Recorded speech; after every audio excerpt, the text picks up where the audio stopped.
22 milliards d'euros. C'est le budget absolument record que l'Europe vient de débloquer pour sauver son industrie spatiale. Pourquoi un tel trésor de guerre? Parce que l'Europe a frôlé la mort économique absolue. Pendant 2 ans, incapable de lancer ses propres fusées, elle a été humiliée, forcée de payer son pire concurrent, Elon Musk, pour accéder à l'espace. Mais aujourd'hui, avec le retour triomphal d'Ariane 6 et un incroyable contrat signé avec le milliardaire Jeff Bezos et Amazon, l'Europe frappe un grand coup et se venge. L'espace n'est plus une affaire de science. C'est une guerre de souveraineté impitoyable pour le contrôle du GPS, d'Internet et des données mondiales. Voici comment la Smart Money européenne compte gagner la guerre des étoiles. Chapitre 1. Le réveil d'un titan. Le constat actuel. Février 2026 marque un tournant historique qui est passé presque inaperçu pour le grand public, obnubilé par les crises terrestres. L'astronaute française Sophie Adenau s'est envolée avec succès vers la Station spatiale internationale, incarnant le retour de l'ambition humaine du continent. Presque simultanément, le nouveau lanceur lourd européen, Ariane 6, a réussi son premier vol commercial majeur, plaçant en orbite une grappe de 32 satellites pour le compte du géant américain Amazon. En l'espace de quelques semaines, l'Europe spatiale, que beaucoup disaient cliniquement morte, vient de prouver de manière spectaculaire qu'elle était de retour dans l'arène mondiale. Ces succès technologiques ne sont que la face visible d'une stratégie financière beaucoup plus vaste et agressive, fin 2025, lors d'une réunion ministérielle sous haute tension. Les États membres ont voté un budget absolument record de 22 milliards d'euros pour l'Agence spatiale européenne, l'ESA. Ce n'est pas une simple enveloppe budgétaire allouée à la recherche scientifique fondamentale, c'est un véritable trésor de guerre macroéconomique. L'Europe a enfin compris que l'espace n'était plus un laboratoire de recherche pacifique, mais le nouveau champ de bataille suprême de l'économie mondiale. Pour la smart money et les investisseurs institutionnels, le secteur spatial n'a plus rien à voir avec l'exploration romantique de la Lune ou de Mars. L'espace est devenu la colonne vertébrale invisible mais vitale de l'économie terrestre. Chaque transaction financière à haute fréquence, chaque trajet de la logistique maritime mondiale, chaque synchronisation des réseaux électriques nationaux dépend d'un signal GPS ou Galileo émis depuis l'orbite terrestre. Si un continent perd le contrôle de ses satellites, son économie physique s'effondre littéralement en moins de 24 heures. Le grand public s'émerveille devant la puissance des moteurs de fusée, mais la véritable guerre se joue sur le contrôle des données. Celui qui domine l'orbite basse, Léo, domine l'information, l'Internet mondial et les communications militaires cryptées. L'Europe a frôlé la catastrophe industrielle absolue au cours des 3 dernières années, risquant de devenir un simple vassal technologique des superpuissances américaines et chinoises. Le budget, record de 22 milliards d'euros, n'est donc pas une dépense de prestige, c'est une prime d'assurance vie payée par les États européens pour garantir leur souveraineté numérique et militaire face aux prédateurs mondiaux. Cependant, le retour en grâce d'Ariane 6 et les milliards de l'ESA cachent une réalité géopolitique d'une complexité fascinante. Pour sauver son industrie spatiale et rentabiliser ses usines, l'Europe a dû faire preuve d'un cynisme économique total, allant jusqu'à s'allier avec des milliardaires américains de la tech pour survivre face à d'autres milliardaires américains. C'est le triomphe absolu du pragmatisme financier sur la fierté nationale. L'Europe a arrêté de pleurer sur son retard et a commencé à jouer avec les règles brutales du capitalisme moderne. Dans cette vidéo, nous allons décortiquer la mécanique implacable de cette résurrection spatiale. Nous allons analyser l'éclipse terrifiante que l'Europe a traversée, frôlant la perte totale de son accès à l'espace. Nous comprendrons comment Elon Musk a pulvérisé l'ancien modèle économique, forçant les Européens à s'adapter dans la douleur. Mais surtout, nous allons révéler le coup de maître stratégique qui se cache derrière le contrat avec Amazon et comment ces 22 milliards vont être déployés pour bâtir la résilience du continent. Préparez-vous à plonger dans les coulisses de la guerre orbitale, là où les contrats se chiffrent en dizaines de milliards et où les alliances géopolitiques se font et se défont au rythme des lancements de fusées. L'Europe n'est plus naïve. Elle a sorti son carnet de chèques et affûté sa stratégie pour ne plus jamais dépendre de la bonne volonté de ses rivaux. Bienvenue dans l'ère de la réalpolitik de l'espace, le secteur d'investissement le plus stratégique de la décennie en cours. Chapitre 2. L'éclipse et l'humiliation. Le gouffre européen. Pour mesurer l'importance du succès récent d'Ariane 6, il faut d'abord comprendre le cauchemar absolu que l'industrie spatiale européenne a traversé entre 2022 et 2024. Ce fut une période que les historiens de l'économie appelleront la Grande Éclipse. Pour la première fois depuis des décennies, l'Europe s'est retrouvée littéralement clouée au sol, incapable de lancer ses propres satellites souverains par ses propres moyens. une anomalie stratégique d'une gravité inouïe pour un bloc économique qui pèse des milliers de milliards d'euros de PIB. Cette paralysie totale est le résultat d'une conjonction de catastrophes industrielles et géopolitiques parfaites. D'abord, le lanceur lourd historique, Ariane 5, qui avait fait la fortune d'Arianespace grâce à sa fiabilité légendaire, a été mis à la retraite programmée. Le problème est que son remplaçant, Ariane 6, a accumulé des années de retard de développement, englué dans des complexités techniques et des luttes de pouvoir entre les pays européens. L'Europe s'est retrouvée avec un vide capacitaire majeur. L'ancienne fusée n'existait plus, et la nouvelle n'était pas prête. En temps normal, l'Europe aurait pu compter sur son lanceur léger, Vega C, pour maintenir un accès minimum à l'orbite. Mais le vol inaugural commercial de cette fusée s'est soldé par un échec cuisant, entraînant l'immobilisation totale de la flotte pour des enquêtes techniques interminables. Du jour au lendemain, l'Europe n'avait plus ni lanceur lourd, ni lanceur léger. La chaîne de production était à l'arrêt, les ingénieurs étaient dans l'incertitude, et les clients commerciaux internationaux commençaient à fuir vers d'autres prestataires plus fiables. La crise de confiance était totale. Pour couronner ce désastre industriel, le troisième pilier de l'accès à l'espace européen s'est effondré pour des raisons purement géopolitiques. Pendant des années, l'Europe louait des fusées russes Soyouz qu'elle faisait décoller depuis son port spatial de Kourou en Guyane. C'était un arrangement économique extrêmement rentable pour les deux blocs. Mais avec le déclenchement du conflit en Ukraine et les sanctions occidentales massives, la Russie a retiré instantanément tous ses techniciens de Kourou et a bloqué l'accès aux fusées Soyouz. L'Europe s'est réveillée brutalement de sa dépendance stratégique envers Moscou. Le point culminant de cette humiliation est survenu lorsque l'Agence spatiale européenne a dû prendre une décision impensable. Face à l'urgence de déployer des satellites critiques pour le système de navigation Galileo, le GPS européen souverain, et des satellites d'observation militaire, l'Europe a dû ravaler sa fierté. Elle a été contrainte d'acheter des billets de lancement à son pire rival commercial, l'entreprise américaine SpaceX, dirigée par Elon Musk. L'Europe souveraine confiait ses bijoux technologiques les plus sensibles à la fusée Falcon 9 d'un milliardaire étranger. Cette soumission temporaire a eu un coût économique et diplomatique exorbitant. L'Europe payait une prime pour financer directement la R&D de son principal concurrent, tout en admettant publiquement devant le monde entier qu'elle n'avait plus les capacités d'une puissance géopolitique de premier rang. Les décideurs politiques, à Paris, Berlin et Rome, ont compris avec effroi que, sans lanceur souverain, tous les discours sur l'autonomie stratégique européenne n'étaient que des mots vides de sens, de simples vœux pieux sur du papier. C'est au fond de ce gouffre capacitaire que l'électrochoc a eu lieu. La classe politique et industrielle a compris que l'espace n'était pas un acquis technologique éternel, mais un muscle qui s'atrophie si on ne l'entraîne pas à coups de milliards. L'éclipse européenne a forcé les États membres à arrêter leur querelle picrocholine sur la répartition des contrats, le retour géographique, pour se concentrer sur une seule urgence absolue. Faire voler Ariane 6 à n'importe quel prix pour restaurer l'indépendance de l'accès à l'orbite. Chapitre 3.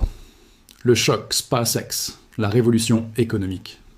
Si l'Europe a pris autant de retard, c'est parce qu'elle a été frappée de plein fouet par une révolution macroéconomique qu'elle n'a pas voulu voir venir, le New Space, incarné par le rouleau compresseur SpaceX. Pendant des décennies, le modèle européen d'Arianespace fonctionnait comme un oligopole subventionné, luxueux et lent. L'objectif n'était pas la rentabilité agressive, mais la perfection technique et le partage de la charge de travail entre les différents pays européens, la France concevant les moteurs, l'Allemagne les réservoirs, etc. C'était politiquement parfait, mais économiquement mortel. Elon Musk n'a pas seulement construit une nouvelle fusée avec sa Falcon 9, il a littéralement désintégré l'ancien modèle économique de l'aérospatial. En réussissant le pari de la réutilisabilité du premier étage de la fusée, SpaceX a fait chuter le coût de l'accès en l'espace d'un facteur de 10 en quelques années. C'est comme si l'industrie aéronautique avait soudainement inventé un avion de ligne que l'on ne jetait plus à la poubelle après chaque vol transatlantique. Le coût marginal d'un lancement supplémentaire s'est effondré, rendant toute la concurrence traditionnelle instantanément obsolète sur le plan tarifaire. Mais la véritable arme de destruction massive de SpaceX n'est pas seulement le prix. C'est la cadence de lancement industriel. Pendant que l'Europe espérait lancer 6 ou 7 fusées, par an, SpaceX s'est mise à lancer une Falcon 9 tous les 3 jours ouvrés. C'est une logique d'usine de production automobile appliquée à la très haute technologie. Cette hyper-productivité a permis à SpaceX de saturer le marché, d'écraser les marges de ses concurrents et d'absorber la quasi-totalité de la croissance du marché commercial mondial. L'industrie spatiale est passée d'un artisanat de luxe à une industrie de masse impitoyable. Pire encore pour l'Europe, SpaceX a utilisé cette suprématie sur les lancements pour créer un monopole dans le domaine des télécommunications spatiales avec sa méga constellation Starlink. En lançant ses propres satellites à prix coûtant sur ses propres fusées, Musk a bâti un réseau de plusieurs milliers de satellites en orbite basse, contrôlant une part croissante de l'Internet mondial par satellite. L'Europe s'est réveillée face à un acteur privé américain qui devenait plus puissant, technologiquement et financièrement, que des agences étatiques entières. Face à ce choc de compétitivité, les critiques ont plu sur le programme Ariane 6. De nombreux analystes de la Smart Money ont accusé la nouvelle fusée européenne de n'être déjà obsolète, car elle n'est pas réutilisable comme la Falcon 9. Les moteurs sont neufs à chaque vol et finissent au fond de l'océan. Sur un fichier Excel théorique comparé, le coût d'une Ariane 6 jetable avec une Falcon 9 réutilisable semble être un suicide économique pour l'opérateur européen. L'Europe semblait condamnée à perdre la guerre des prix sur le marché ouvert. Pourtant, cette analyse purement comptable rate une dimension essentielle de la géopolitique spatiale, la sécurité des approvisionnements et la diversification des risques. Les clients institutionnels mondiaux, les gouvernements et les très grands acteurs privés du numérique sont terrifiés par l'idée d'un monopole absolu d'Elon Musk sur l'accès à l'espace. Si SpaceX dicte les prix, fixe les règles et décide de qui peut accéder à l'orbite, c'est une perte de souveraineté inacceptable pour le reste du marché. La demande pour un lanceur alternatif, même légèrement plus cher, est en réalité colossale. C'est ici que l'Europe a opéré son virage stratégique le plus brillant. Elle a compris qu'Ariane 6 n'avait pas besoin d'être la fusée la moins chère du monde. Elle avait juste besoin d'être la seule alternative fiable, souveraine et occidentale à SpaceX. L'Europe a cessé d'essayer de battre Elon Musk sur son propre terrain, la réutilisabilité immédiate, pour se concentrer sur la fiabilité et la puissance commerciale. Cette stratégie du plan B institutionnel va se révéler être un coup de maître financier, rendu possible par une alliance inattendue avec un autre géant de la technologie américaine. Chapitre 4. Le pragmatisme du siècle. Le contrat Amazon. La survie économique d'un lanceur lourd comme Ariane 6 repose sur une règle industrielle très simple. L'effet de volume. Pour que la chaîne de production européenne soit rentable, il faut produire et lancer beaucoup de fusées chaque année afin d'amortir les coûts fixes colossaux des usines. Or, les besoins institutionnels de l'Europe, les satellites militaires et scientifiques des États membres, ne représentent que quelques tirs par an. C'est largement insuffisant pour faire vivre le programme. Ariane 6 avait donc un besoin vital et absolu de trouver d'énormes clients commerciaux internationaux pour remplir son carnet de commandes. C'est ici qu'intervient le coup de théâtre macroéconomique qui a sauvé l'industrie spatiale européenne, le contrat géant signé avec Amazon pour son projet Project Kuiper. Désormais, Amazon est Léo. Jeff Bezos, le fondateur d'Amazon, a décidé de construire sa propre méga-constellation d'Internet par satellite pour concurrencer directement le Starlink d'Elon Musk. L'enjeu est monumental, fournir une connexion Internet à haut débit aux milliards d'humains non connectés, tout en intégrant ces flux de données directement dans le cloud lucratif d'Amazon Web Services, AWS. Mais Bezos faisait face à un dilemme industriel insoluble. Pour déployer ces milliers de satellites en urgence, il avait besoin d'une flotte gigantesque de fusées. Or, sa propre entreprise spatiale, Blue Origin, accusait des retards de développement majeurs. L'option logique aurait été d'acheter des lancements à SpaceX, le leader incontesté du marché. Mais, d'un point de vue smart money, payer des milliards de dollars à votre concurrent direct, Musk, pour qu'il vous aide à concurrencer son propre réseau, Starlink, est un non-sens absolu. Bezos refusait de financer la R&D de son pire ennemi. L'Europe s'est engouffrée dans cette faille géopolitique avec un pragmatisme financier remarquable. Amazon a signé avec Arianespace le plus grand contrat commercial de l'histoire du secteur spatial européen. 18 lancements fermes d'Ariane 6, avec des options pour de nombreux autres vols. Ce contrat de plusieurs milliards de dollars a rempli instantanément le carnet de commandes de la fusée européenne pour les 5 prochaines années. Avant même son premier vol réussi, Ariane 6 était déjà sold out. La chaîne de production européenne était sauvée par les dollars de Seattle. L'ironie de cette situation est délicieuse pour les analystes économiques. La souveraineté spatiale de l'Europe, financée par le contribuable français et allemand, est finalement garantie et rentabilisée par un projet d'infrastructure de télécommunications appartenant à un GAFAM américain. C'est l'essence même de la realpolitik industrielle. L'Europe accepte de servir de livreur de l'espace pour Amazon, car ce contrat massif garantit que les chaînes de montage d'Ariane tourneront à plein régime, faisant baisser le coût unitaire de la fusée, ce qui rendra les lancements souverains européens beaucoup moins chers. Ce contrat démontre également la crédibilité intacte de l'ingénierie européenne. Amazon n'a pas confié ses satellites critiques à l'Europe par charité diplomatique. Bezos l'a fait parce qu'Arianespace possède une expertise reconnue en matière d'injection orbitale ultra précise et de fiabilité de bout en bout.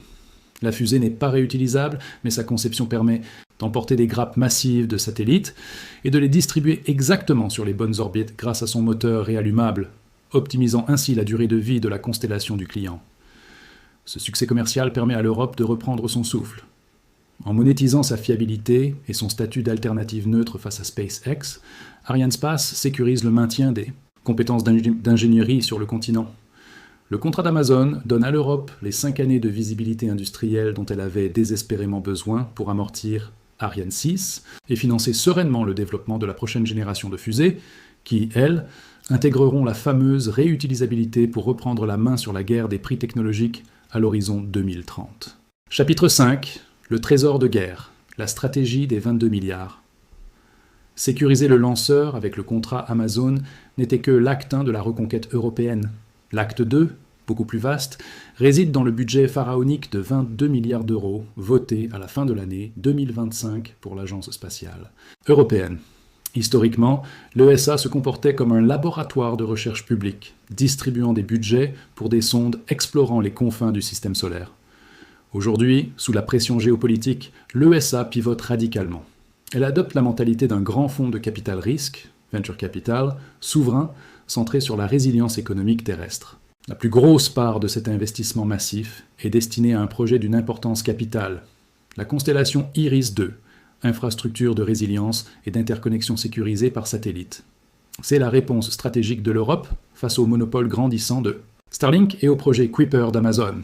IRIS-2 ne sera pas un simple fournisseur d'accès Internet grand public, c'est un bouclier numérique crypté, une infrastructure souveraine de communication haut débit dédiée en priorité aux armées européennes, au gouvernement et aux infrastructures critiques, centrales électriques, banques, qui doivent rester connectées même si les câbles sous-marins sont sabotés.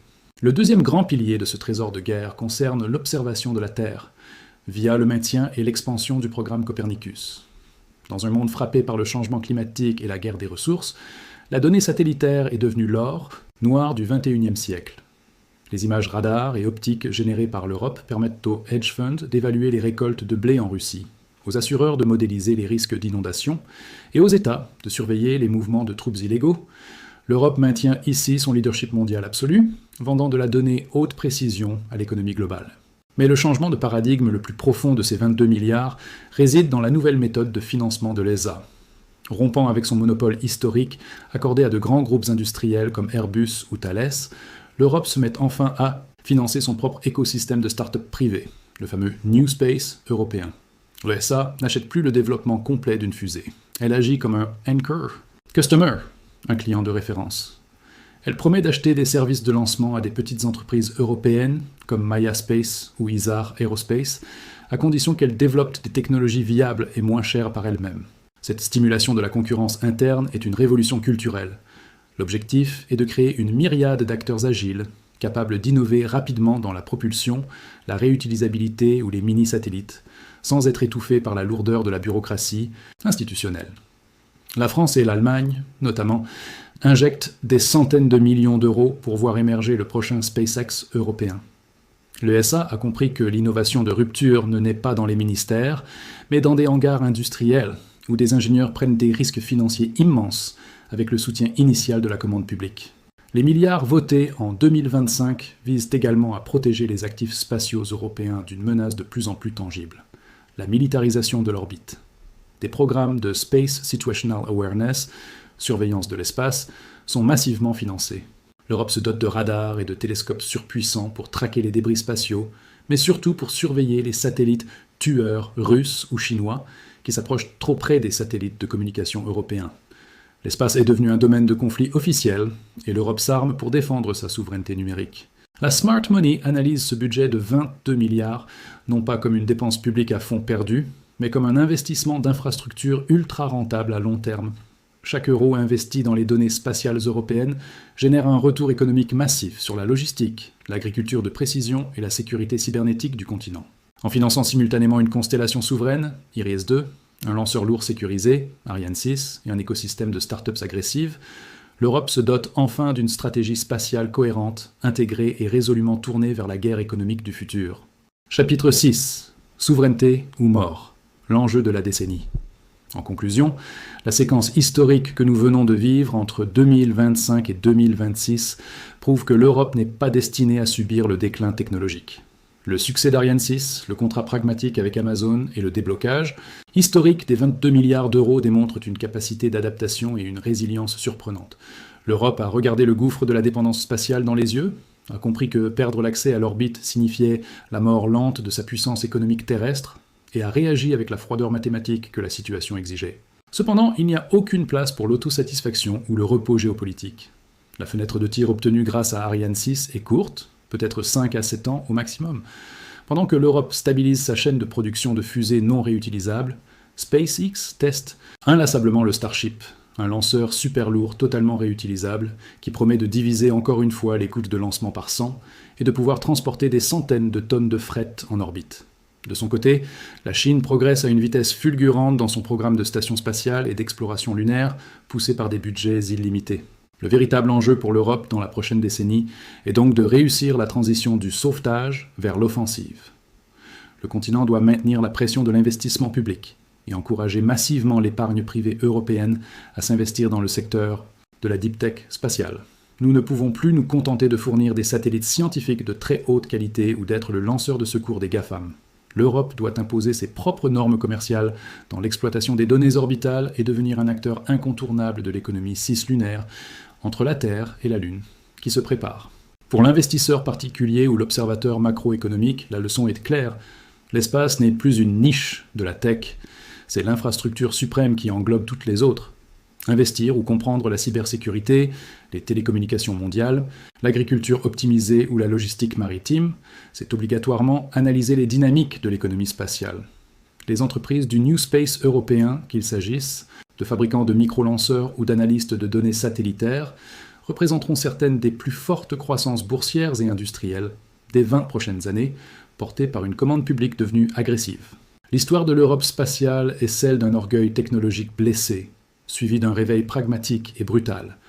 Face à l'impérialisme commercial d'Elon Musk et à la fermeture géopolitique des anciennes routes russes, le vieux continent a prouvé qu'il savait encore concevoir, construire et financer des machines capables de défier la gravité terrestre et l'OS du marché. La guerre économique pour le contrôle de l'information mondiale ne se joue plus à Washington, Bruxelles ou Pékin. Elle se joue à 400 km au-dessus de nos têtes, dans le silence de l'orbite basse. Il reste une question fondamentale que la technique seule ne peut pas résoudre. L'Europe aura-t-elle la volonté politique de maintenir ce cap face aux futures crises budgétaires terrestres ? Car l'autonomie stratégique n'est pas un état de fait que l'on acquiert une fois pour toutes avec un lancement réussi. C'est un loyer exorbitant que les grandes puissances doivent payer tous les jours pour avoir le droit de décider de leur propre avenir. Je vous pose donc la question. Pensez-vous que les 22 milliards investis par l'Europe suffiront à rattraper l'avance technologique et commerciale d'Elon Musk, ou considérez-vous que SpaceX a déjà définitivement gagné la guerre spatiale ? Donnez-moi votre vision macroéconomique en commentaire. Si cette analyse vous a aidé à comprendre les enjeux invisibles de la nouvelle course aux étoiles, n'hésitez pas à vous abonner. Nous continuerons à décrypter les flux de la smart money pour garder un coup d'avance.